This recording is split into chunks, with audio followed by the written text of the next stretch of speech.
Close your eyes and picture this: the desert, endless, golden, burning under a merciless sun. The horizon is silent except for the whispering wind, yet beneath the sands, beneath the mighty stones, a second world lies hidden, a world of chambers, carved into rock, painted in colors that defy time, filled with treasures meant to last for eternity. This was the heart of ancient Egypt, a land where death was not feared, but embraced as a new beginning.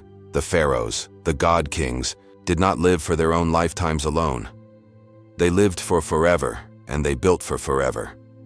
Colossal pyramids at Giza, underground labyrinths in Thebes, hidden valleys cut deep into stone, all designed as gateways to the afterlife. Inside these tombs, silence reigned, sacred silence. Every detail was crafted with purpose: golden masks laid upon royal faces, amulets placed on hearts to guide them past the dangers of the underworld, scrolls of the Book of the Dead painted on walls to instruct their souls, statues of servants to work for them in eternity, jars of food and wine to feed them in the afterlife, weapons, chariots, even board games for their amusement. It was not just a burial. It was a kingdom built underground, a paradise sealed by stone. But where men see paradise, men also see profit. And where kings dream of eternity, thieves dream of gold. The tombs of Egypt, meant to be holy sanctuaries, became irresistible vaults, the richest safes in human history. From the moment the first pyramids were raised, whispers of robbery followed. Legends tell us that even during construction, workers smuggled precious stones in their clothes. Guards themselves became traitors. Priests opened secret passages at night. The eternal city of the dead was never safe. Imagine a group of men by torchlight, silent in the desert night, digging into forbidden stone, chiseling their way into chambers untouched by air for centuries. The smell of resin and incense still thick, the glitter of gold statues catching their flickering light, the jewels sparkling. In the dark, in that moment, eternity was broken. And these were not always desperate peasants stealing to survive. No, in time it became a system, a network, an underworld economy. Whole gangs formed. Families of robbers passed down knowledge of secret tomb entrances. Corrupt guards looked the other way for bribes. Priests who knew the layout of the tombs became accomplices, and stolen treasures did not stay in Egypt alone. They traveled, melted, sold in markets across the Mediterranean, lost forever. Even today, when archaeologists open tombs, they rarely find them intact. Tutankhamun's tomb became world famous because it was a miracle, almost untouched. But what about the others? What about the great Ramesses? What about Seti? What about the queens and princes? Their golden afterlives were stripped, erased, scattered. The Egyptians wrote about curses, about plagues and punishments, about spirits who would torment robbers in the next world. But human greed was stronger than fear of gods, stronger than fear of death, stronger even than curses carved in stone. The story of Egypt is not only the story of kings and temples, it is also the story of shadow figures, nameless hands that reached into eternity and stole it, of the first organized crime that history remembers. This is the story of grave robbing, a hidden war between sacred eternity and endless human hunger. And as we step into this hidden history, we will uncover not only what was stolen, but what was lost forever. The faith of a civilization, the treasures of the gods, the secrets of the dead, and perhaps the true soul of Egypt itself. The story begins in the Old Kingdom, the age of the pyramids, a time when Egypt was young, powerful, unshakable. Kings were gods, and stone was eternal. The pyramids at Giza still rise today, but to the ancients they were not monuments. They were cosmic machines, stairways for the soul, filled with hidden chambers, secret shafts and guarded passages. Inside lay treasures crafted for the journey of the pharaoh. But even in this sacred era, whispers of betrayal haunted the desert. Imagine thousands of workers, quarrymen, masons, guards, priests, all laboring for decades. And among them, not all were loyal. Some saw not gods, but opportunities. Some saw not eternity, but gold. Records hint that even as the Great Pyramid was sealed, There were those who already knew the weaknesses, the joints in the stone, the hidden passages that could be forced open, because who knew the tombs better than the builders themselves? The pyramid texts, carved prayers on the walls, threatened robbers with eternal fire, with starvation in the afterlife, with the wrath of Osiris himself. But threats are only words when weighed against gold. By the Middle Kingdom, the problem had grown so vast that pharaohs abandoned pyramids entirely. They knew the pyramids were like beacons, mountains, that screamed treasure inside. So kings began cutting their tombs deep into the rock cliffs of Thebes, hoping secrecy would succeed where stone had failed. But secrecy too could be bought. A single priest with knowledge of the map, a single guard willing to look away, and a fortune could be taken. One ancient papyrus, known as the Abbot Papyrus, tells us chilling details. Inspectors of the royal necropolis recorded break-ins, walls smashed, mummies stripped, treasures carried away, and worst of all, they named names. Whole gangs of robbers arrested, tortured, even executed. Yet the robberies never stopped, because it was not just greed, it was survival. Egypt was a land of extremes. Famine could turn peasants into thieves, soldiers unpaid could turn to plunder, and in the shadows of the pyramids, eternity was broken again and again. What is striking is this: Egypt's greatest symbols, the pyramids themselves, monuments that scream permanence, became symbols of failure, because within a single generation of a king's death, his eternal home was almost always violated. Think of this irony.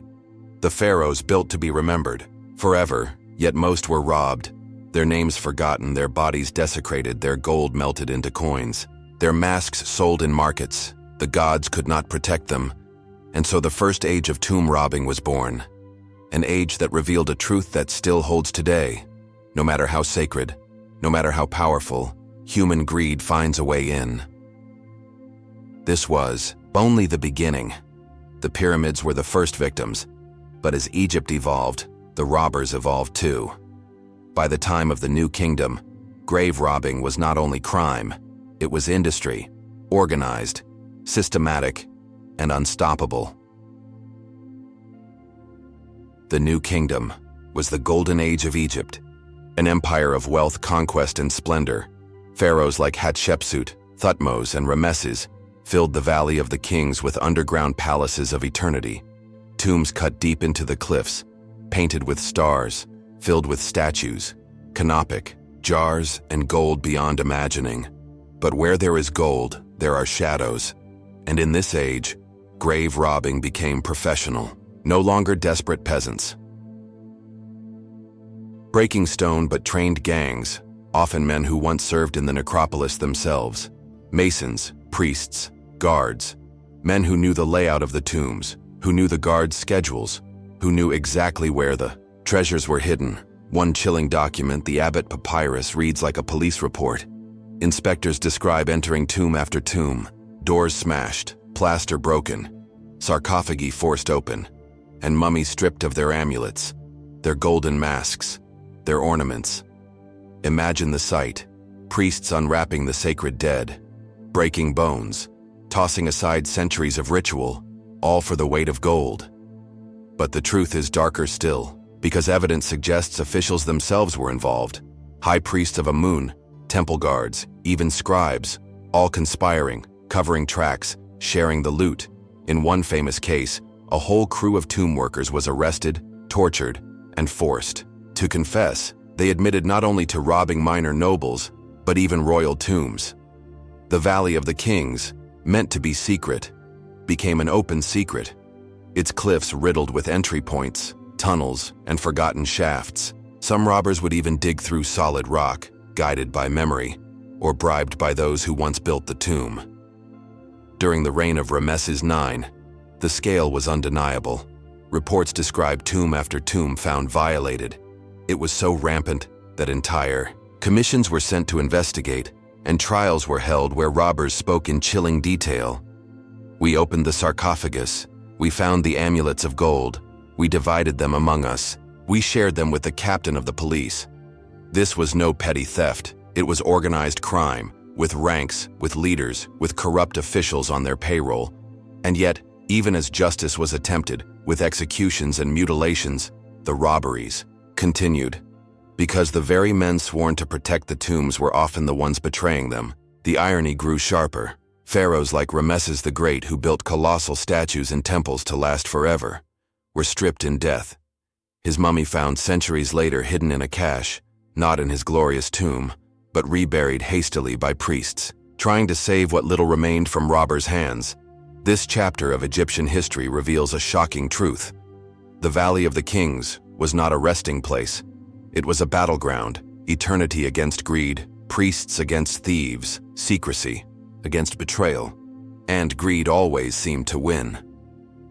What makes it more haunting is this: while the pyramids fell victim to time, the tombs of the New Kingdom fell victim to people, to the living, to organized crime that operated in the shadows of the temples, in the very heart of Egypt's religion.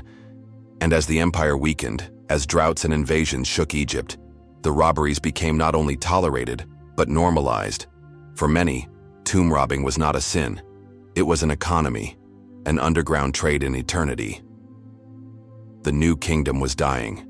Egypt's empire was shrinking.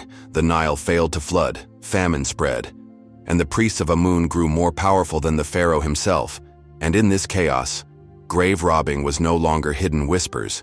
It was a plague, so widespread that even kings could no longer ignore it. Ramesses IX ordered investigations, and what followed is preserved in chilling papyri. The Abbot Papyrus, the Amherst Papyrus, the Mayer Papyri. They read like transcripts from a modern police department. Patrols sent to check tombs, inspectors opening sealed doors, and discovering the evidence of desecration. Imagine the moment. A commission of scribes and priests enter a royal tomb. They see plaster broken, coffins pried open, and mummies stripped bare, their sacred wrappings tossed aside, amulets stolen, the air heavy with the smell of centuries disturbed. It was not just theft, it was sacrilege. Dozens of men were rounded up: tomb workers, stonemasons, guards, even priests, all accused, all dragged before the court. Under interrogation, they confessed in graphic detail. One robber admitted, "We broke into the tomb. We found 3 gold amulets and a necklace of pure gold. We divided it among us. One share to the captain, one to the scribe, the rest among the workmen," another said. "We stripped the mummy. We took the ornaments. The gold was heavy. We carried it at night and sold it to merchants." The transcripts are shocking, not only because of the theft, but because of the names, the involvement of officials, men of authority. Scribes who should have been protectors of the dead turned out to be conspirators. The punishments were severe. Some robbers were executed, their bodies burned as a warning. Others were mutilated, their ears and noses cut off, marked forever as violators of the dead. Yet even in punishment, corruption remained.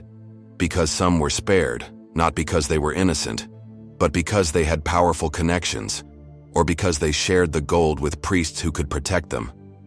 The trials revealed a society collapsing, trust in the system shattered. When priests and police were thieves, when the protectors of eternity became its predators, what faith could remain? The Valley of the Kings. Once the secret fortress of the pharaohs was exposed as fragile. Even the mighty Ramesses himself could not protect his ancestors. Their bodies were stripped, their coffins smashed, and their treasures sold on black markets of the Nile, the Great. Tomb robber trials remain a chilling reminder that no system is safe when greed becomes stronger than belief. When gold outweighs the gods, gold glitters in the dark, and where gold exists, a buyer always waits. The robbers of the tombs did not simply steal for themselves. They were part of an invisible chain, a black market that stretched from the sands of Thebes to the ports of the Mediterranean. When a coffin was broken open, when amulets and necklaces were pulled from the wrappings of the dead, they did not remain long in the hands of the thieves. In secret meetings, often at night, the stolen treasures passed to merchants, jewelers, and corrupt officials. The papyri reveal that some pieces were melted down immediately, pure gold, hammered into new forms, coins, ingots, jewelry for the living. In this way, the sacred ornaments of pharaohs vanished into everyday commerce. A divine necklace could become a bracelet on the wrist of a merchant's wife. But not everything was melted. Some treasures were too beautiful, too strange, too powerful to destroy. Scarabs carved with hieroglyphs, statues of gods, papyrus scrolls, magical amulets. These were sold as exotic wonders, sometimes to foreign traders, Phoenicians, Greeks. Even faraway markets heard whispers of Egyptian relics. Imagine a bustling port, ships loaded with grain and stone but hidden in the cargo, a chest carrying the golden mask of a priest, or the bejeweled dagger of a pharaoh. Objects that once symbolized eternal life now smuggled as contraband across the sea. And always, the buyers were eager, because Egyptian relics carried mystery, power, and status. To own such an object was to claim a piece of eternity itself. The black market was not just about profit, it was about survival. Famine had struck. Workers were unpaid, and robbing a tomb could mean food for a starving family. Yet the scale grew so vast, so organized that it no longer looked like desperation. It looked like business. Merchants bribed guards, scribes falsified records, priests closed their eyes, while stolen artifacts passed hand to hand until they vanished into the world. We must remember what we see today in museums. The glittering mask of Tutankhamun, the treasures of a few untouched tombs, are only fragments.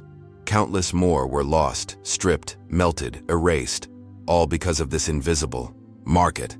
The Valley of the Kings became not just a sacred necropolis, but a vault constantly bleeding wealth, drained into the hands of the greedy, fueling an ancient economy of theft.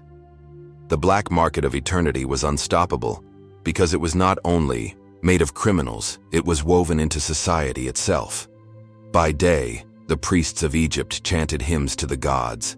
They lit incense in sacred chambers. They guarded the tombs with rituals of eternity. Yet by night, some of these same priests conspired. With thieves, they knew the secret maps, the hidden passages, the sealed doors. The ordinary robber risked his life digging through stone, but the priest already had the keys. He already knew where the treasure lay, which chamber held the gold, which coffin held the amulets. The papyri reveal shocking testimonies. Priests caught smuggling sacred ornaments, hiding jewelry beneath their robes, bribing guards to look the other way.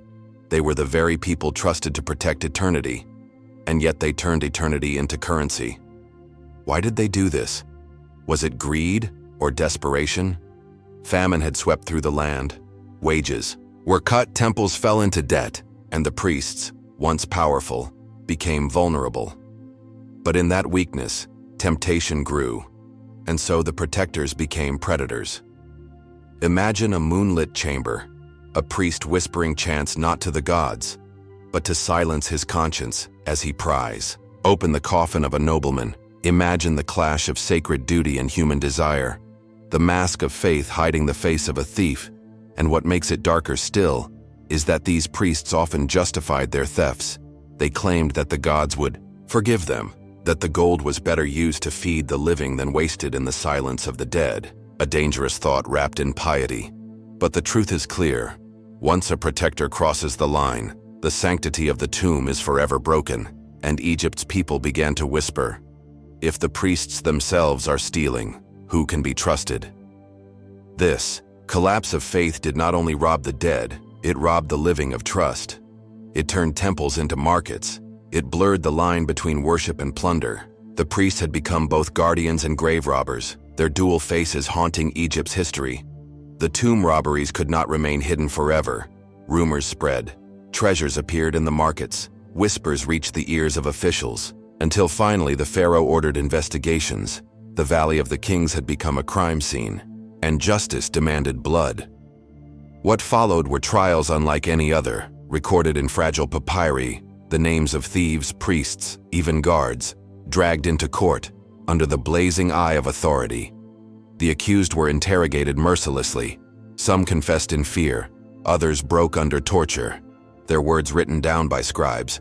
Even today we can still read their trembling testimonies. I stole the amulet of the king. I melted the gold. I divided it among my companions. Imagine the scene. A dim hall, the court gathered, the accused, kneeling, soldiers on either side, the high officials demanding answers, the silence broken only by the cries of those who begged for mercy. But mercy was rare. Punishments were severe. Thieves could be executed, their bodies impaled, their names erased. Others were mutilated, noses cut off, hands chopped, a warning to anyone who dared touch the sacred tombs again. Some, instead of execution, were condemned to hard labor, chained for life, their dignity stripped, their crime etched into their very bodies. And yet, even as justice struck, corruption slithered through the courts. Powerful thieves bribed their way out. Priests, shielded by allies in high places, escaped punishment. The system was as fragile as the tombs themselves. For the public, these trials were a spectacle. People whispered the names of the guilty. They gossiped about the treasures lost, and the punishments fed both fear and fascination. Egypt stood torn. On one side, the law thundered with divine wrath. On the other, the black market still thrived. In shadows, the trials revealed a truth darker than the tombs themselves. Egypt was not only losing its gold, it was losing its soul. Every amulet stolen, every mask stripped, every coffin broken, was not just gold lost, it was history erased. It was memory torn from eternity. The pharaohs had built their tombs as bridges to the afterlife, but robbers turned those bridges into ruins. The sacred journey of kings and queens interrupted by greed. Think of it. Treasures crafted by master artisans, each gem telling a story, each inscription whispering a prayer, melted down into coins, sold in markets, their meaning gone forever. Priests, once promised eternal protection, but their betrayal cracked the people's faith. When even the sacred was not safe, how could the living trust in eternity? The scandal spread like poison. The aura of divine kingship weakened. Pharaohs no longer seemed untouchable, and whispers of doubt became part of the public mind. Centuries later, when archaeologists entered these tombs, they found destruction. Sarcophagi smashed, mummies torn apart, treasures missing. What was left was silence and fragments. What we study today, the relics in museums, are only the survivors of crime. For every mask in a glass case, there are dozens lost forever. Melted, broken, vanished. This loss is eternal, not only for Egypt but for humanity. Because what was stolen was not just gold, it was knowledge, it was culture, it was the voice of the past, silenced by thieves. And yet, perhaps the greatest irony, the very crime meant to erase eternity has instead become part of eternity. We remember the thieves, the trials, the betrayals, just as much as we remember the kings they robbed in the end. The grave robbers thought they had stolen from the dead, but in truth, they had stolen from the future, from us, from every generation that came after. This is the eternal loss, the wound carved into history by organized crime in the tombs of Egypt. We like to think the story of tomb robbing ended thousands of years ago, that the robbers of the Valley of the Kings were punished, that the dead were left in peace, but the truth is far darker. The truth is that grave robbing never ended. From the deserts of Egypt to the hills of Greece, from the temples of Mesopotamia to the forgotten burial grounds of China, tombs are still being looted, artifacts are still being stolen, and the black market still thrives. In the 19th century, when European explorers rushed into Egypt, archaeology was often just another form of looting. Countless treasures were pulled from tombs, sold to collectors, shipped across oceans. The difference between a scholar and a thief was sometimes only the uniform he wore. Museums filled their halls with glittering masks and statues, but behind the glass, behind the beauty, lies a question.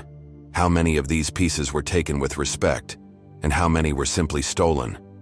Even today, in remote villages near the Nile, whispers continue. Villagers discover hidden chambers. They dig at night. They smuggle figurines, scarabs, fragments of papyrus sold to middlemen who pass them on to international dealers, until the piece that once belonged to a pharaoh ends up in a wealthy collector's private room, unseen, unstudied, forgotten. And Egypt is not alone. In China, the tombs of emperors have been plundered for centuries. Jade, weapons, scrolls, all carried off by thieves. In Mesopotamia, war and chaos opened ancient sites to looters. In Rome, catacombs and crypts were stripped of relics. The scale is staggering. The black market for antiquities is estimated in billions. Artifacts disappear every year. Entire histories vanish into shadow. But here lies the irony. Just as in ancient Egypt, The robbers are often aided by those meant to protect, corrupt guards, desperate locals, even scholars turning blind eyes. The cycle repeats. For modern nations, the loss is not only spiritual, but political. A stolen artifact is a stolen identity. When a golden mask is displayed in a foreign museum, people ask, does it belong there, or should it return to the land where it was born? And for us, as the audience of history, the echoes are haunting. The smashed coffins of the pharaohs remind us of the smashed statues in war zones today. The melted gold of Tutankhamun's neighbors echoes in the smuggled coins and broken mosaics of modern digs. Grave robbing has never ended. It has only evolved. The tools are different, the market's larger, the thieves better connected, but the hunger remains the same. The hunger for wealth, for power, for possession of the sacred in the end. When we look back at the story of the Valley of the Kings, we are not only looking into the past, we are looking into a mirror showing us the greed of humanity, ancient and modern, never satisfied, never learning. And so the lesson of the tombs is not finished. The voices of the robbed still cry out. Their silence still speaks, warning us, reminding us, asking us, if the dead cannot rest, can the living ever be at peace? The sands of time bury everything, kings and queens, golden stone, temples and cities. But what never seems to be buried is human greed. From the first grave robbers in the Valley of the Kings to the shadowy networks of today, the story is the same. The dead build monuments, and the living tear them open. The robbers wanted treasure, but in their theft, they also stole history. They broke the chain that links the past to the present, and with every stolen mask, with every shattered coffin, we lose not just objects, but meaning. The scandal of the necklace, the whispers of Versailles, the broken tombs of Egypt, all remind us that humanity is drawn again and again to temptation. We live, we desire, we take, and when we are gone, others will do the same to us. Perhaps the greatest lesson the tombs offer is this. In the face of eternity, wealth and power are illusions. The monuments crumble, the jewels scatter, the names fade, and what remains is the story. And now, that story is in our hands. Will we learn, or will we repeat? Will we protect, or will we plunder? The sands of history are watching, and they never forget.